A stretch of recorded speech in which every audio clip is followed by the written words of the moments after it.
آج اس بادشاہ کے تذکرے کے لیے ہم آئے ہیں۔ امامت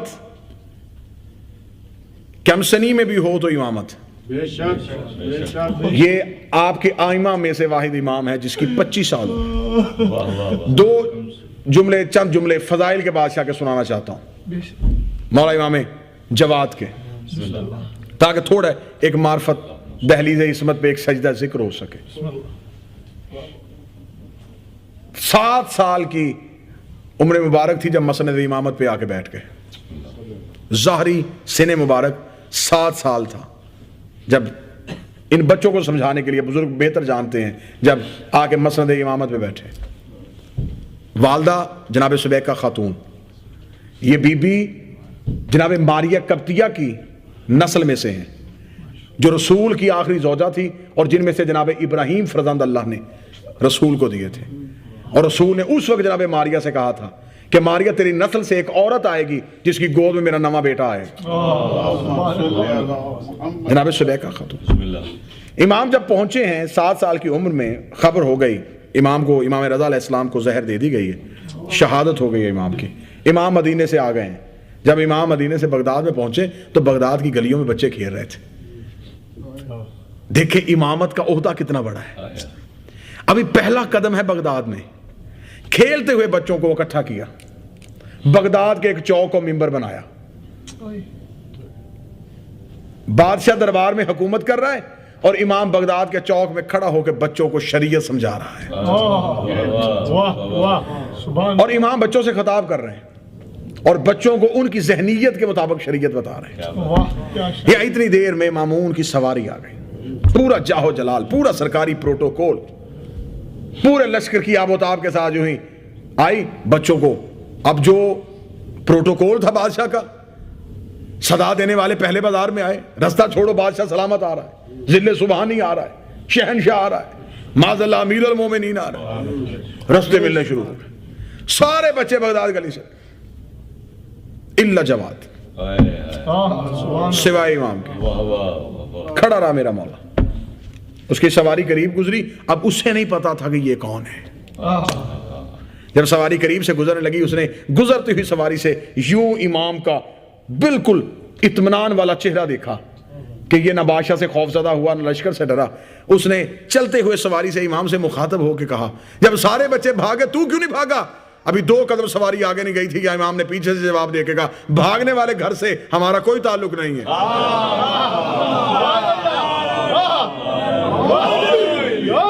بھاگنے والے خاندان سے ہمارا کوئی تعلق نہیں۔ لفظ کانوں سے ٹکرایا، مامون رک گیا، اس نے کہا کلام کسی غیر کا نہیں۔ جزاک اللہ۔ سواری کو پیچھے کیا، پیچھے کر کے کہنے لگا، جب سارے بچے بھاگ گئے آپ کیوں نہیں گئے؟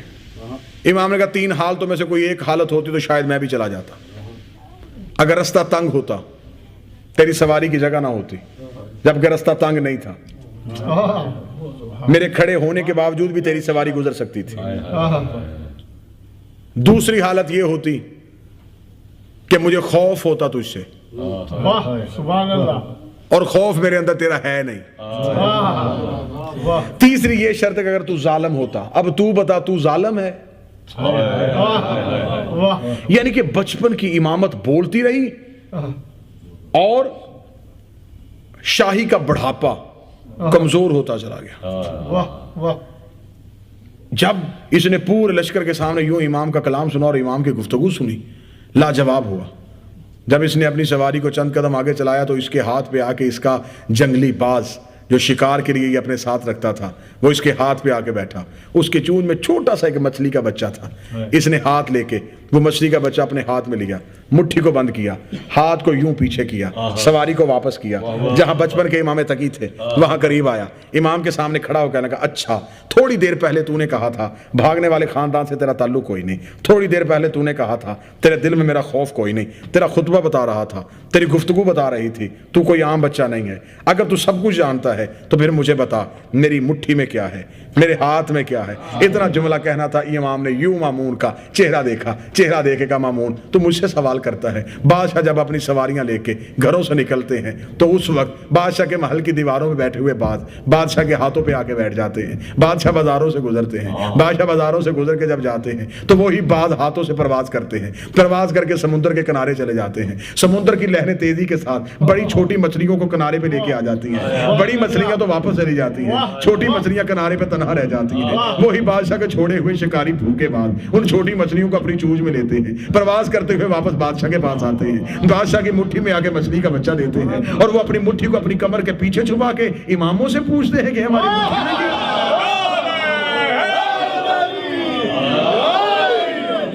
انا ابن الرضا, میں رضا کا بیٹا ہوں. فوری طور پہ اس نے ملاؤں نے حکم جاری کر دیا کہ میں نے بڑی مشکل سے زہر دے کے تو امام رضا کو شہید کروایا, تو یہ بچپن میں فرزند امام آ گئے. فوری طور پر نظر بندی کا حکم جاری کر دیا گیا. امام کا گھر جس محلے میں تھا وہاں پر مخبروں نے کرائے میں گھر لے لیے. امام کے دروازے کو بند کر دیا گیا. لوگوں نے آ کے مامون کو لان تان کی کہ ایک کو زہر دے کے شہید کیا, ایک کو گھر میں چھپائے گا, امت تیرے خلاف ہو جائے گی. اس نے امام کو دربار میں بلا کے کہا اس دن آپ کے علمی مناظرے کے ساتھ مجھے بڑی خوشی ہوئی. میں چاہتا ہوں کہ میں اعلان کرواؤں اور بغداد کے علماء سے آپ کا مناظرہ کرواؤں. گفتگو سننا چاہیں گے حضور؟ بسم اللہ. بغداد کے علماء سے آپ کا مناظرہ کرواؤں. قبلہ شاہ صاحب توجہ فرمائیے گا. تمام کو بلا کے یحییٰ ابن اقسم جو درباری مولوی تھا بہت بڑا, اسے بلایا گیا امام سے مناظرہ کروانے کے لیے. اور امام کی عمر مبارک 8 سال. یحییٰ ابن اقسم آیا. یحییٰ ابن اقسم نے آ کے دربار کھچا کھچ بھرا ہوا ہے. لوگ دیکھنے کے لیے آئے ہیں کہ رضا کا بیٹا آیا ہے مدینے سے, فرزند رضا آیا ہے. دیکھنا چاہتے جیسے وہ کریم تھا ویسے یہ کریم ہے, جیسے وہ وقت کا محمد تھا ویسے یہ محمد. چہرہ دیکھنے کے لوگوں کا دربار میں رش. یا یحییٰ ابن اقسم نے کھڑے ہو کے مامون کا چہرہ دیکھ کے کہا کہ مامون تو مجھے پتا پہلے یہ سوال کرے گا یا میں کروں؟ امام نے فوراً مامون سے کہا یہ مجھ سے بحث کرنے آیا ہے, یہ تو جاہل ہے. جب بھرے دربار میں 8 سال کے امام نے یحییٰ ابن اقسم سے کہا یہ جاہل ہے. یحییٰ نے کہا آپ نے کیسے کہا میں جاہل ہوں؟ فرمایا مناظرہ مجھ سے کرنا ہے, اجازت اس سے لے رہا ہے. بحث تو نے مجھ سے کرنی ہے, مجھ سے پوچھ. اس نے کہا ہاں بتائیں سوال آپ کریں گے یا میں کروں گا؟ فرمایا پہلے سوال کر بعد میں تیری زبان لڑکھڑائے گی. اسے کہا میں پوچھنا چاہتا ہوں کہ اگر حالت احرام میں کوئی شکار کرے تو کفارہ کیا ہوگا؟ یہ سوال کر کے بیٹھ گیا. امام نے کہا تیرا سوال ہی انتہائی محمل ہے, سوال ہی معیوب ہے. کیوں؟ فرمایا تیرے سوال کی 22 حالتیں ہیں, تو نے کوئی حالت بتائی نہیں. سبحان اللہ. اس نے کہا 22 حالتیں کیسی؟ امام نے فرمایا پہلے یہ تو بتا شکار حرم کے اندر کیا ہے یا باہر کیا ہے؟ شکار دن کو کیا گیا ہے یا رات کو؟ پرندے کا کیا گیا ہے یا جانور کا؟ غلام نے کیا ہے یا آزاد نے؟ مجنون نے کیا ہے یا عاقل نے؟ اگر تو حرم کے اندر ہوا پھر کفارہ اور ہے, باہر ہوا تو پھر اور ہے. پہلی بار شکار کیا تو کفارہ اور ہے, دوسری بار کیا تو کفارہ اور ہے. سبحان اللہ. پرندے کا کیا تو کفارہ اور ہے, جانور کا کیا تو کفارہ اور ہے, غلام نے کیا تو کفارہ اور ہے, آقا نے کیا تو کفارہ اور ہے, پاگل نے کیا تو کفارہ اور, عاقل نے کیا تو کفارہ اور. 22 حالتیں امام نے پڑھی. دربار پہ خاموشی تاری. یحییٰ ابن اقسم اٹھا, اس نے کہا 22 ہی بتا سکتے ہیں؟ امام نے فرمایا جو حالتیں بتا سکتا ہے جواب بھی بتا سکتا ہے. 22 حالت ہو گئی. امام نے فرمایا اگر اس نے حرم کے اندر کیا ہے تو پھر اس کا کفارہ اور, اگر اس نے پرندے کا کیا ہے تو مرغ سے کفارہ شروع کرے گا, ہرن کا کیا ہے تو ایک بکری کفارے میں دے گا. جیسے جیسے شکار بڑھتا چلا جائے گا ویسے ویسے کفارہ بڑھتا چلا جائے گا. پہلی دفعہ شکار کیا ہے تو معاف ہے, دوسری بار کیا ہے تو کفارہ دے گا. غلام اور آقا کی امام نے کہا بحث ہی کیوں نہیں, کیونکہ اگر حرم کے اندر ہے تو وہاں غلام اور آقا ایک ہوتے ہیں.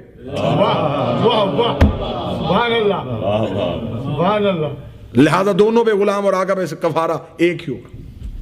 اگر پاگل نے کیا ہے تو کوئی کفارہ نہیں, عاقل نے کیا ہے تو وہ کفارہ دے گا. 22 حال تھے تمہارے مولا نے جواب دی. یحییٰ ابن اکثم کے چہرہ زرد تھی. بیٹھنے لگا. امام نے فرمایا میں بھی کچھ پوچھوں؟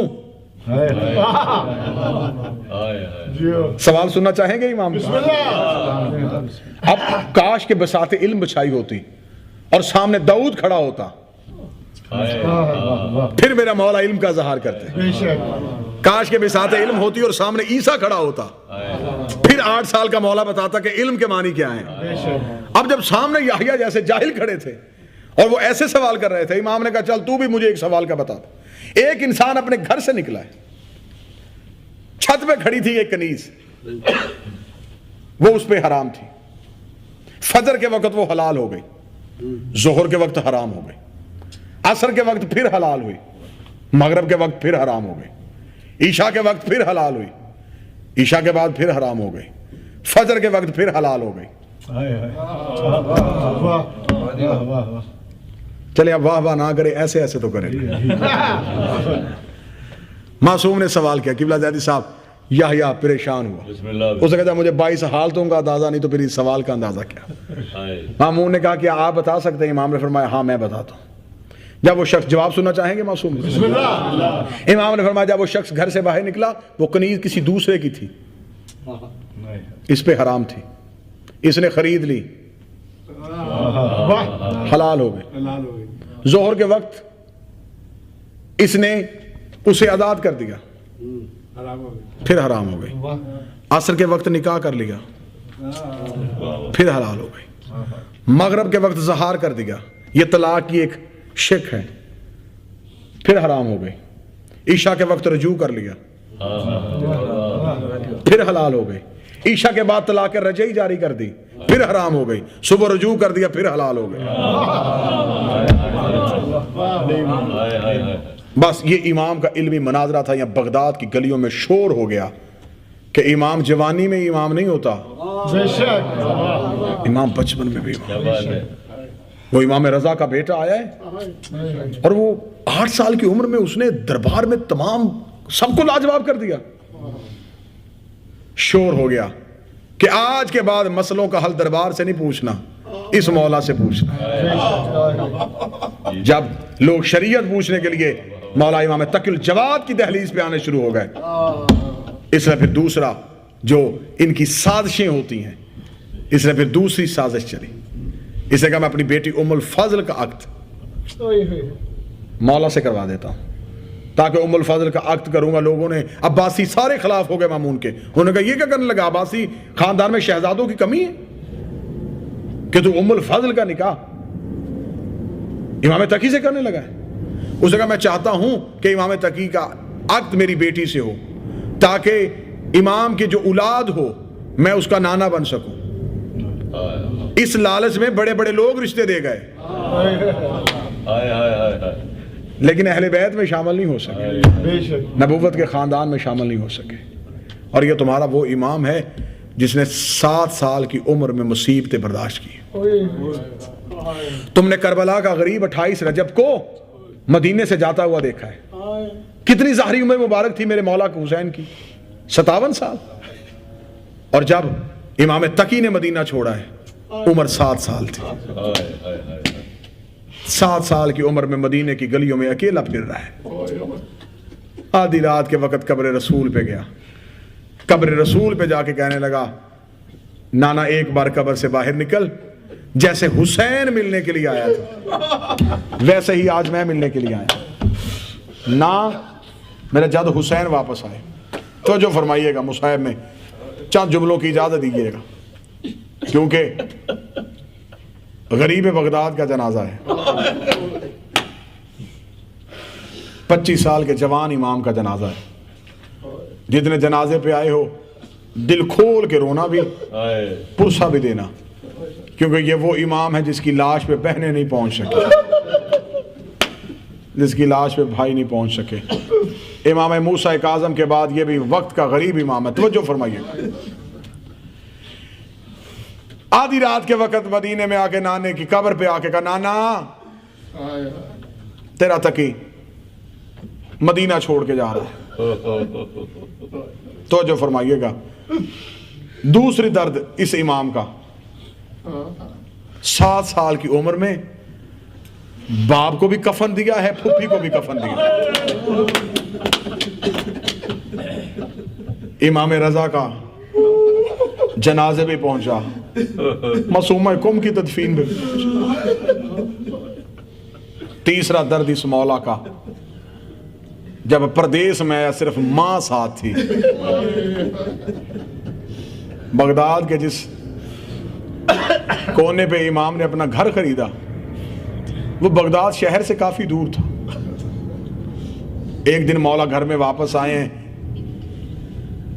جناب سبیکہ خاتون نے امام کو گلے سے لگایا، ماتھا چوم کر مدینہ چھوڑ کے پردیس میں آ تو گیا ہے لیکن گھر تو شہر کے قریب لیں، اتنا دور گھر کیوں خریدا ہے؟ امام نے فرمایا اماں میرے گھر دور خریدنے کی ایک وجہ ہے، رات کو میں نے بیٹھ کے اپنی بہنوں کے نام لینے ہوتے ہیں۔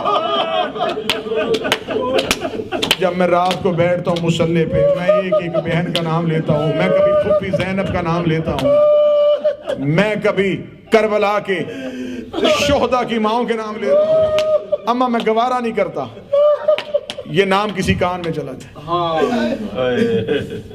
غیرت دیکھ سید الساجدین جیسے۔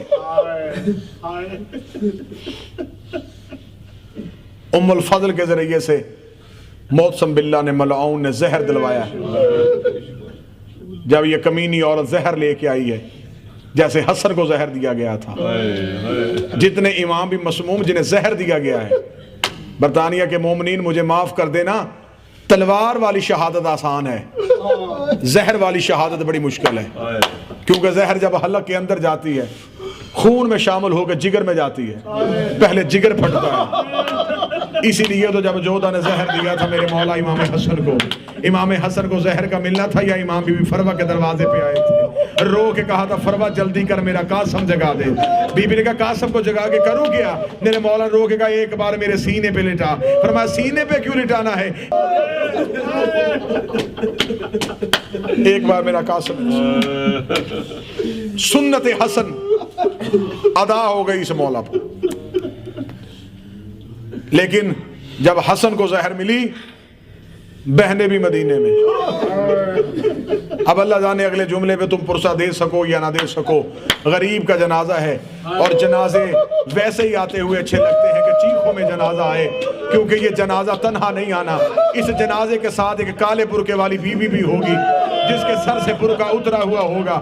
جب تم چیخیں مار کے جنازے کو کاندھا دو گے وہ رو کے گئے گی تم میرے غریب کے جنازے پہ آئے ہو، میں زہرا وعدہ کرتی ہوں تمہارے گھر کا کوئی غم ہو زہرا سب سے پہلے آئے گی، میں جنت کے دروازے پہ تمہارا استقبال کروں گی۔ ادھر ام الفضل نے زہر دیا، زہر کا آنا تھا، جو سید بیٹھے مجھے جملہ معاف کر دینا، ادھر امام تقی کو زہر ملا، امام نے کہا ام الفضل تو نے مجھے زہر دے دیا، میرا ایک کام کر مجھے 2 گھونٹ پانی پلا دے۔ پانی کا نام آنا تھا، ام الفضل ایک کمینی عورت نے پانی کا ایک گھونٹ لے کے امام کے قریب آ کے اس نے پیالے سے پانی زمین پہ گرانا شروع کیا، ادھر پانی زمین پہ گرا، یا کربلا کا حسین آیا آ کے تقی کا سر اپنی گود میں رکھا، فرمایا آنکھیں بند کر میں بھی پیاسا تو بھی پیاسا، لیکن جناب تقی نے امام حسین کے گلے میں باہیں ڈالی، آواز آئی میرے دادا حسین تیری اور میری غربت میں فرق ہے۔